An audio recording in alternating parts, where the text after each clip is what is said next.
Nah, di sini ada beberapa topik yang akan kami bahas, yaitu definisi, jenis-jenis, komponen utama dan manfaat, serta yang terakhir, studi kasus.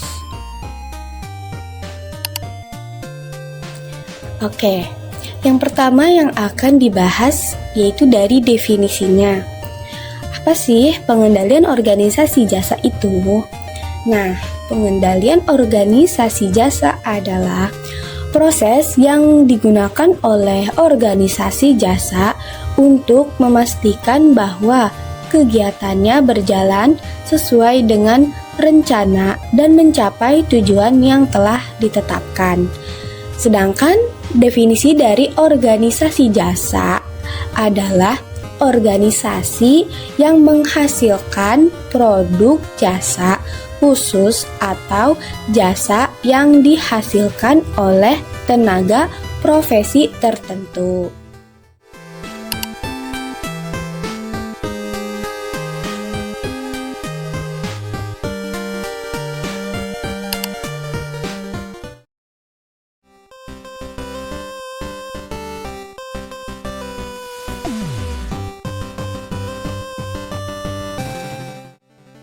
Nah, selanjutnya yang akan dibahas yaitu dari jenis-jenisnya.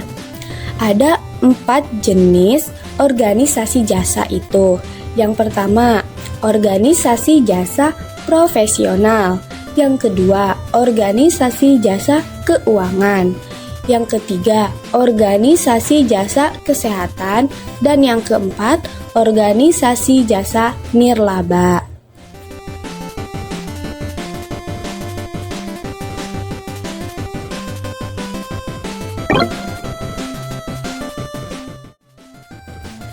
Jenis organisasi jasa yang pertama yaitu organisasi jasa profesional.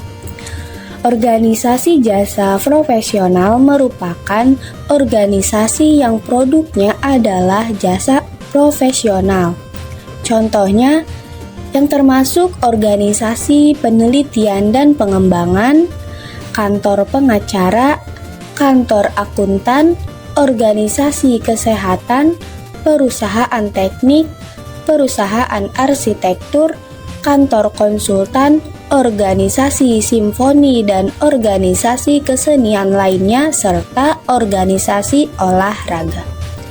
Selain itu, organisasi jasa profesional juga mencakup perusahaan konsultan manajemen, firma hubungan masyarakat, lembaga pendidikan, biro penerjemah, perusahaan periklanan, dan layanan IT.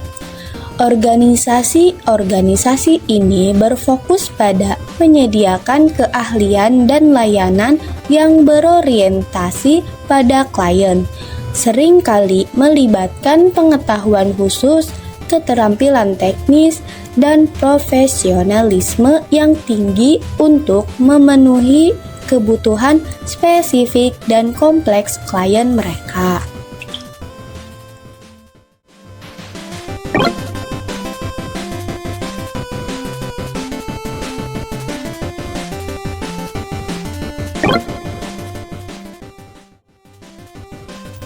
Jenis organisasi jasa yang kedua yaitu organisasi jasa keuangan. Organisasi jasa keuangan meliputi bank komersial dan institusi penghematan, perusahaan asuransi, dan perusahaan efek.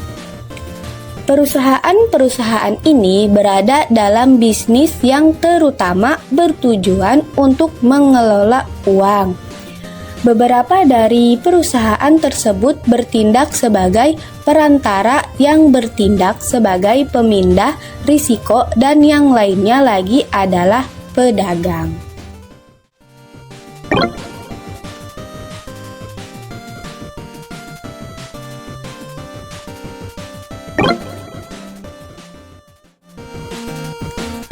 Jenis organisasi jasa yang ketiga yaitu organisasi jasa kesehatan. Organisasi kesehatan terdiri atas rumah sakit, klinik dan organisasi kedokteran yang serupa, organisasi pemeliharaan kesehatan, panti ureda dan rumah perawatan, organisasi pelayanan rumah, dan laboratorium medis adalah beberapa di antaranya.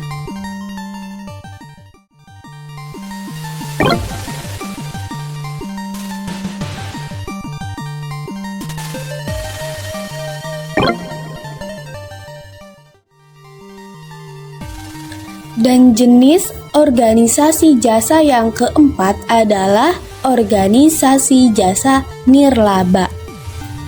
Suatu organisasi nirlaba, sebagaimana didefinisikan dalam hukum, adalah organisasi yang tidak dapat mendistribusikan aset atau labanya kepada atau untuk manfaat dari anggotanya, pejabatnya, maupun direkturnya. Definisi ini tidak menghalangi organisasi untuk memperoleh laba. Definisi tersebut hanya melarang distribusi laba tersebut. Suatu organisasi nirlaba perlu memperoleh laba yang memadai secara rata-rata guna menyediakan dana untuk modal kerja dan untuk berjaga-jaga terhadap hari-hari buruk.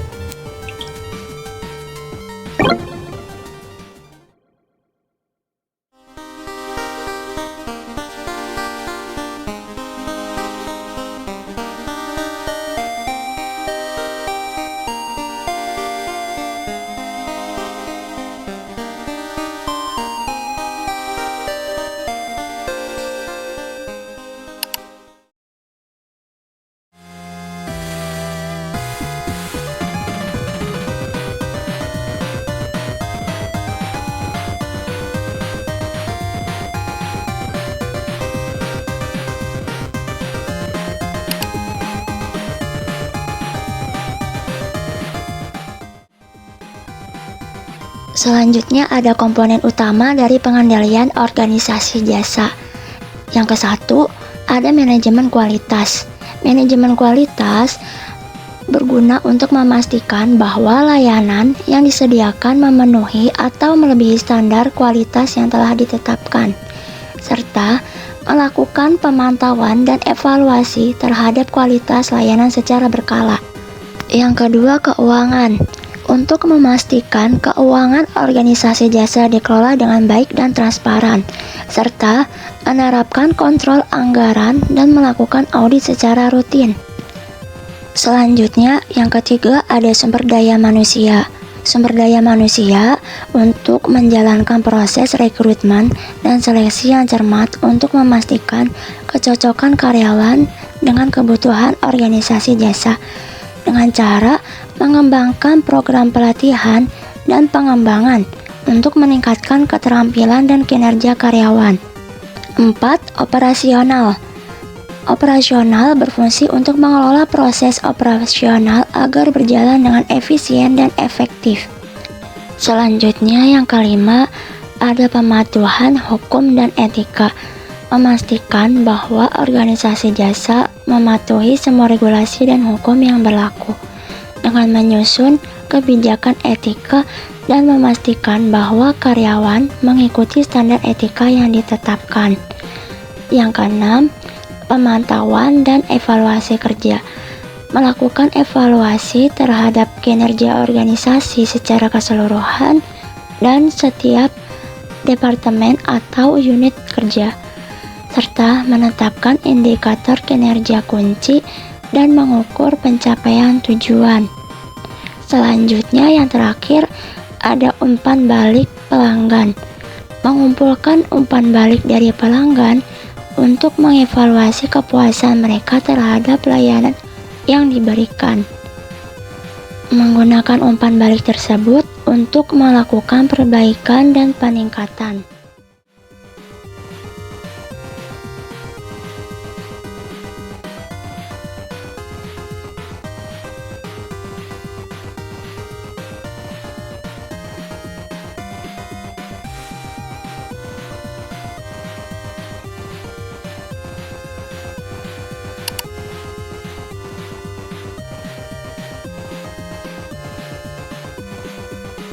Selanjutnya ada manfaat pengendalian organisasi jasa. Pertama, untuk mencapai tujuan organisasi. Pengendalian membantu organisasi untuk mencapai tujuan-tujuan yang telah ditetapkan dengan cara memonitor dan mengevaluasi kinerja secara teratur. Manajer dapat menentukan apakah organisasi bergerak menuju pencapaian tujuan atau perlu melakukan penyesuaian. Yang kedua, efisiensi dan efektivitas operasional. Pengendalian membantu dalam memastikan bahwa sumber daya organisasi termasuk tenaga kerja, keuangan, dan waktu digunakan secara efisien dan efektif. Ketiga, penyelarasan dengan strategi. Melalui pengendalian yang baik, organisasi dapat memastikan bahwa aktivitas harian dan keputusan operasional sejalan dengan strategi jangka panjang. 4. Peningkatan kualitas layanan.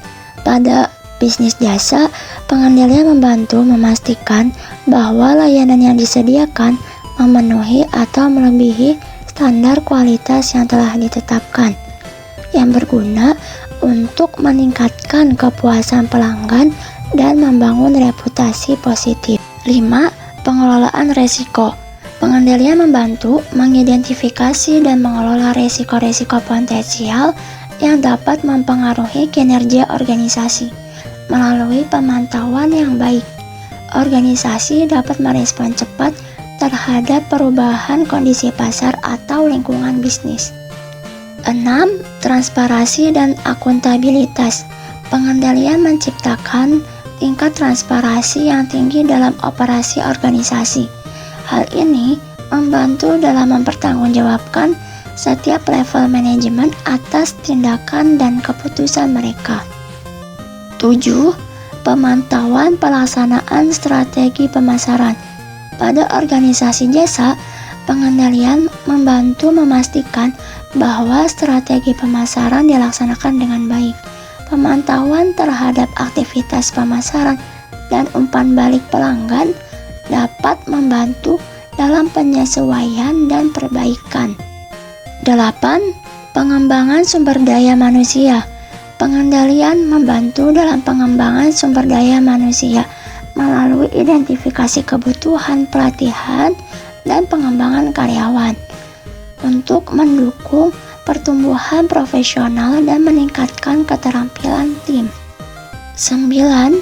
Pematuhan hukum dan etika.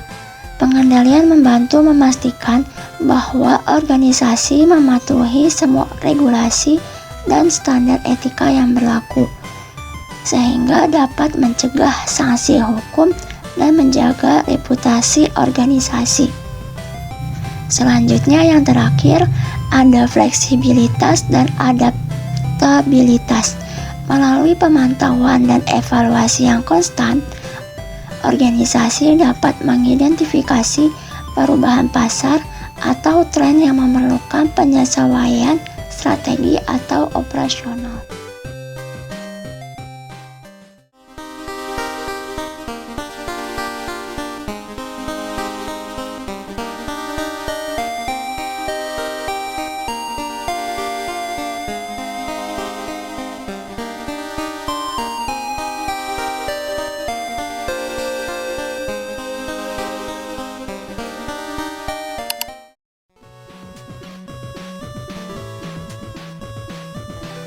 Selanjutnya studi kasus.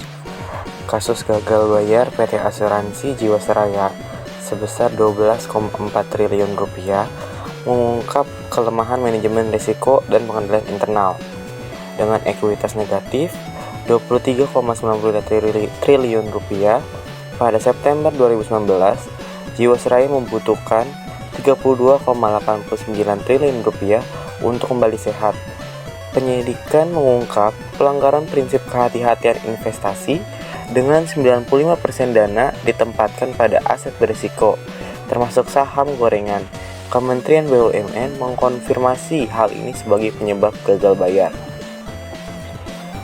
Dibutuhkan penilaian risiko yang lebih baik dan pengawasan efektif untuk memastikan pengendalian internal berfungsi, serta manajemen risiko yang mencangkup identifikasi, evaluasi, dan pengendalian risiko keuangan.